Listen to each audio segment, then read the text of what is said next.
আজ নিরামিষ আমি রান্না করছি ছানার বলের তরকারি। এর মধ্যে একটুখানি কর্নফ্লাওয়ার দেওয়া আছে, অল্প চিনি দেওয়া আছে, অল্প লবণ আছে। এখানে আছে আমার কাজু কিশমিশ বাটা, এখানে আছে আদা জিরে বাটা, এখানে লাল লঙ্কার গুঁড়ো, কাশ্মীরি লঙ্কার গুঁড়ো, চিনি, অল্প লবণ, আর এখানে আছে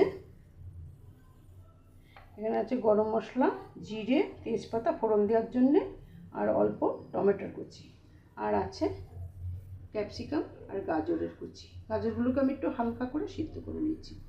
আর এতে রেখেছি আমি কর্নফ্লাওয়ার গুলে রেখেছি, একটু লবণ, একটু মশলা দিয়ে, জিরে ভাজা গুঁড়ো দিয়ে।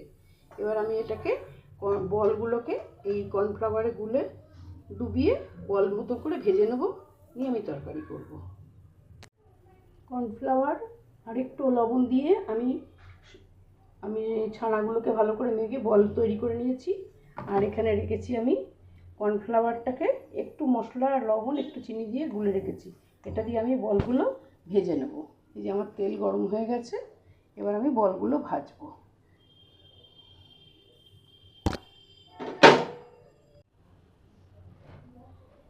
আমার এই ছানার বড়াগুলো সব ভাজা হয়ে গেছে, সব ভেজে নিয়েছি গোল গোল করে। দেখুন ছানার বড়া ভাজা হয়ে গেছে।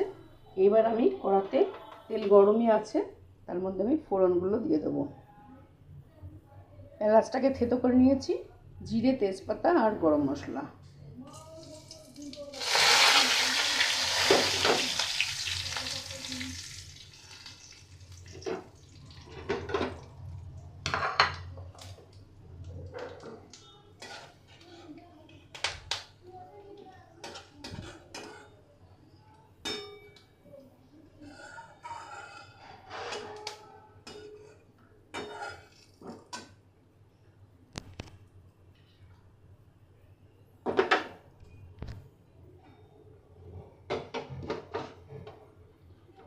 এবার দিয়ে দিলাম আমি ক্যাপসিকামগুলোকে ছেড়ে দিলাম।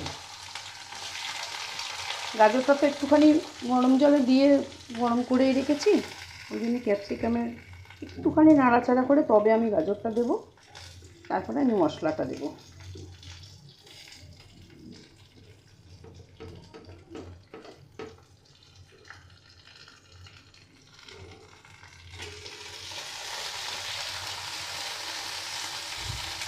ক্যাপসিকামের মধ্যে একটুখানি লবণ দিয়ে দিয়েছি, সামান্য লবণ দিয়ে একটু ক্যাপসিকামটাকে নেড়ে নেব।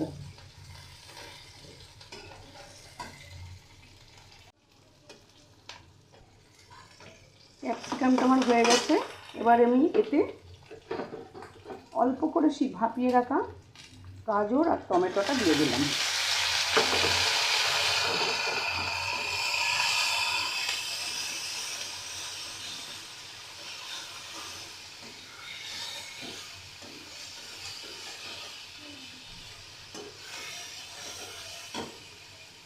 আমি এটা হালকা করে ভেজে নেব, তারপরে মশলাটা দিয়ে দেবো।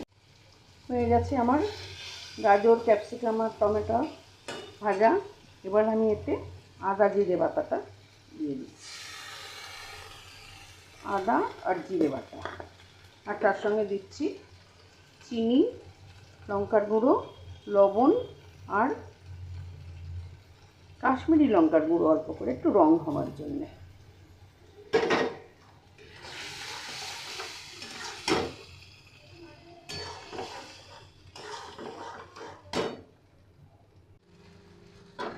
আমার এটা মশলাটা কষা হয়ে গেছে। এতে অবশ্য আমি একটুখানি আবার সসও দিয়েছি, টমেটো সস হালকা করে, অল্প একটু 2 চামচ মতো টমেটো সস দিয়েছি। আমার টমেটো তো কুচি তো আছেই, আবার টমেটো সসও দিয়েছি। এবার আমি এতে এই বাদাম আর কিশমিশটা যেটা বেটেছিলাম তাই দিয়ে এইটা আমি জলটাকে দিয়ে দিলাম। বাদাম কিশমিশের জলটা ছিল ইয়েতে, মিক্সি বাটিতে, ওটা দিয়ে দিলাম।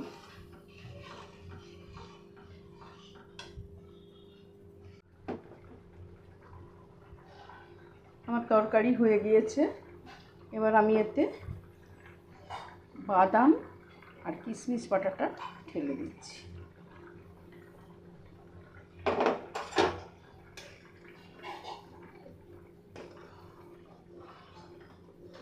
আমি এতে কিছুটা ছোট ছোট করে পনির কেটে ভেজে দিয়ে দিয়েছি। এই ছানার বলের সঙ্গে অল্প পরিমাণে আমি পনিরও দিয়েছি, তরকারিটা একটু বেশি হওয়ার জন্যে। এই দেখো পনিরগুলোকে আমি ভেজে নিয়েছি, দিয়ে দিয়েছি। এবার একটু ফুটে গেলে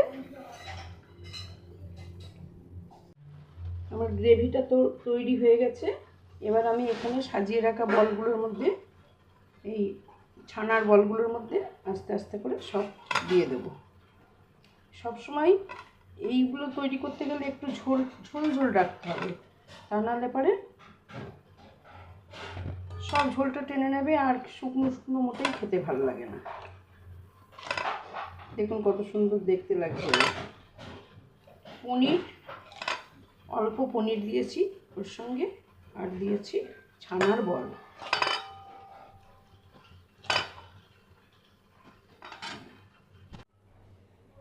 তৈরি হয়ে গেছে আমার ছানার বলের তরকারি। আপনারাও এইভাবে ছানার বলের তরকারি করে খেয়ে দেখুন কেমন লাগে। কেমনভাবে আমি তৈরি করেছি, যেটা আপনাদের পছন্দ হয়েছে কিনা কমেন্ট করে অবশ্যই জানাবেন। শেয়ার করতে ভুলবেন না, লাইক অবশ্যই করবেন।